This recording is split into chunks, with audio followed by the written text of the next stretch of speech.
শুভ সকাল বন্ধুরা। আজকে বড় মাকে দর্শন করে সকাল সকাল দিনটা শুরু করলাম। পুজো হয়ে গেছে। সকাল সকাল ছোট ছোট মায়া মাছ নিয়ে এসছে, যেটাকে চুনো মাছ বলে। তো উনি খুব চুনো মাছ খেতে পছন্দ করে। আবার সঙ্গে দেখছি একটা সেগুন পাতাও নিয়ে এসেছে, কারণ এই সেগুন পাতাটার ওপরটা প্রচণ্ড ধার হয়। এর উপরে ছোট মাছগুলো রান্না করলে সেই স্বাদ খুব সুবিধা হয়। Hello friends, welcome my channel. আশা করি তোমরা সবাই ভালো আছো। শীতটা হালকা হালকা পড়া শুরু করেছে। আজকে না আমি ওলকপি রান্না করছি। তোমরা ওলকপিকে কি বলো? অনেকে শালগমও বলে, কমেন্ট করে জানিও। তো ওলকপিটা কচি দেখলাম বলে দুটো ওলকপি আলু ভাজার মতন করে কুচি কুচি করে কেটে নিলাম। দিয়ে কালো জিরে শুকনো লঙ্কা ফোড়ন দিয়ে একটু ভাজা ভাজা করব। শীতের সবজি মানেই অসাধারণ অপূর্ব স্বাদ। আর শীতকালেই তো সবজি খাওয়ার মজা, তাই না বন্ধুরা? সেই জন্য সবজি না রান্না করলে ভালো লাগে না। যতই তুমি মাছ শাক রান্না করো না কেন, তার মধ্যে সবজি শাক তো অবশ্যই থাকবে। শালগমটা ভাজা হয়ে গেছে। এদিকে কিছুটা মূলো শাক ছিল, কেন ফেলে দেবো? সেটাকে পেঁয়াজ রসুন কালো জিরে শুকনো লঙ্কা একটু তেলের পরে নেড়ে ছেড়ে হালকা ভেজে নিয়ে শাকটাকে লবণ মাখিয়ে ভালো করে তিতো জলটা বার করে দিয়ে আমি ভেজে নেব।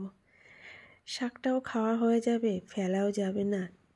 আমাদের মতো মধ্যবিত্ত পরিবারে আমরা মেয়েরা কোন সবজি দিয়ে কোন সবজিটা খেলে নষ্ট হবে না বা সংসারে কাজে লাগবে, এটা আমরা কিন্তু খুব ভালো বুঝি। কারণ ফেলতে কিছু ভালো লাগে না। আর মা বলতো শাক কখনো ফেলতে নেই, তাই ফেলি না, খেয়ে নিই। শাক ভাজা হয়ে গেছে, ওলকপি ভাজাও হয়ে গেছে। সে ওলকপি বলো আর শালগম বলো। আর ওই যে চুনো মাছ বাছছিলাম, তার মধ্যে থেকে কিছুটা চুনো মাছ আজকে নিয়ে আমার জন্য স্পেশালি আলু বেগুন দিয়ে একটু কালো জিরে শুকনো লঙ্কা ফোড়ন দিয়ে পেঁয়াজ দিয়ে আমি একটু তরকারি করে রাখবো। চুনো মাছ আলু বেগুন দিয়ে খেতে আমার ভীষণ ভালো লাগে। কেন পুরোটা মাছ করলাম না? কারণ সন্ধ্যাবেলাতে সবাই ভাজা খাবে, সঙ্গে থাকবে ধনিয়া পাতার চাটনি। এই চাটনিটা আমি তৈরি করেছি, তোমাদেরকে শেয়ার করছি। এই দেখো, কিছুটা চুনো মাছ হালকা ভেজে নিয়েছি। শুকনো লঙ্কা ওই তেলেই ফোড়ন দিয়ে দিলাম, কিছুটা কালো জিরে দিয়ে দিলাম।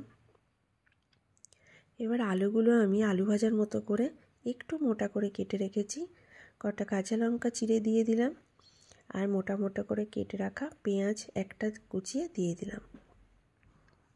এটাকে ভালো করে আমি নাড়াচাড়া দিয়ে নেব।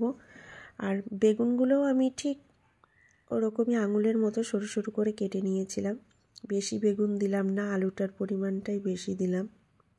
কারণ এই রান্নার সময় বেগুনটা বেশি পড়লেও ভালো লাগে না। আর শীতে তো বেগুন পোড়া খেতে খুব ভালো লাগে, বেগুন ভর্তা খেতে ভালো লাগে, বেগুন সর্ষে খেতে ভালো লাগে, বেগুনের বেগুন বাহার খেতে ভালো লাগে, ইলিশ মাছে বেগুন খেতে ভালো লাগে, পালং শাকে বেগুন থাকে। এই দেখো, কথা বলতে বলতে আমার মাছের ঝোলটাও প্রায় হয়ে এলো, আর মাছগুলোও দিয়ে দিলাম। এবার একটু ফুটে উঠলে মাছটা নামিয়ে নেব। তোমরা কি আমার মতন এরকম চুনো মাছ খেতে ভালোবাসো? আর এখন যখন টাটকা ধনেপাতা আছে, একটু না দিলে কি ভালো লাগে? বেশিরভাগই দেখা যায় যে শীতকালের রান্নাতে একটু ধনেপাতা ব্যবহার হয়। ব্যাস, আমার রান্না বান্না শুরু। মানে আমার ছেলের প্রিয় জিনিস মাংস, চিকেন। ও চিকেন খেতে খুব ভালোবাসে। আমি চিকেনটা আগেই ম্যারিনেট করে রেখেছিলাম, একটু আদা কাঁচা লঙ্কা রসুন পেস্ট করে, লঙ্কার গুঁড়ো জিরের গুঁড়ো কিছুটা দিয়ে, হলুদ লবণ পেঁয়াজ কুচি দিয়ে মাখিয়ে 1 ঘন্টা মতো রেখে দিয়েছিলাম। আর কিছুটা যে একটু শক্ত সলিড মাংস থাকে, সেটা ঝোলে দিলে আমাদের বাড়িতে কেউ খেতে চায় না, সেটা রেখেছিলাম পকোড়া করার জন্য। ওটাও ম্যারিনেট করে রেখে দিয়েছিলাম। গোটা রসুন দিয়ে দিলাম, গোটা রসুন খুব ভালো লাগে। ক্যাপসিকাম কুচি দিয়ে দিলাম, দিয়ে ভালো করে মাখিয়ে কষিয়ে কষিয়ে রান্না করতে হবে গ্যাস কমিয়ে। আর এদিকে যে চিকেন পকোড়া বললাম না ম্যারিনেট করে রেখেছিলাম, কিছুই না, আদা রসুন বাটা কাঁচা লঙ্কা বাটা দিয়ে অর্ধেকটা পেঁয়াজ দিয়ে বেটে আমি রান্না বলে এদিকে মাংসটা রান্না করছিলাম আর ওদিকে ওটা ম্যারিনেট করে ঢেকে রেখে দিয়েছিলাম, যে মাংসটা কষানোর সময় একটু সময় পাবো তখন একটু ওদেরকে গরম গরম ভেজে দিতে পারো। এদিকে টাটকা ধনেপাতা দেখে আর আমি সামলাতে পারলাম না নিজেকে, তো ধনেপাতার যে চাটনিটা হয় সেটা আমি বানিয়ে ফেললাম। ধনেপাতাগুলো একটু ছোট ছোট করে নিয়ে সঙ্গে 4-5টা কাঁচা লঙ্কা দিলাম, 3-4 কোয়া রসুন, এই অল্প একটু আদা দিয়ে দিলাম, আর একটা টমেটো কুচি। সঙ্গে একটা স্পেশাল জিনিস থাকবে যেটা আমি দিই ধনেপাতাতে সাধারণত, তোমরা দাও কিনা আমি জানি না।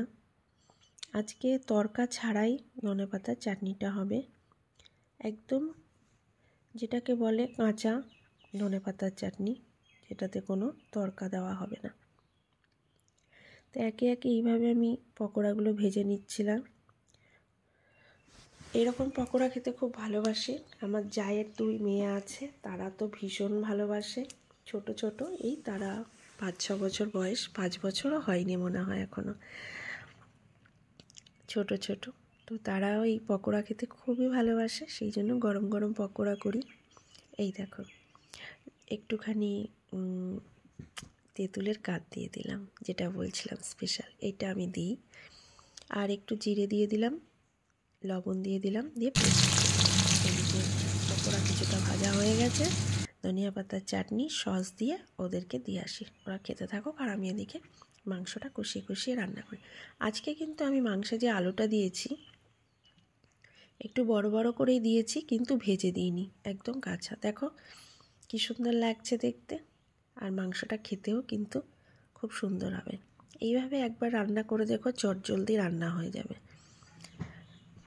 দেখো আর বকফুল ছিল, বকফুলের বড়া করলাম, কিছুটা পেঁয়াজি করলাম আর ধনেপাতার চাটনির সঙ্গে।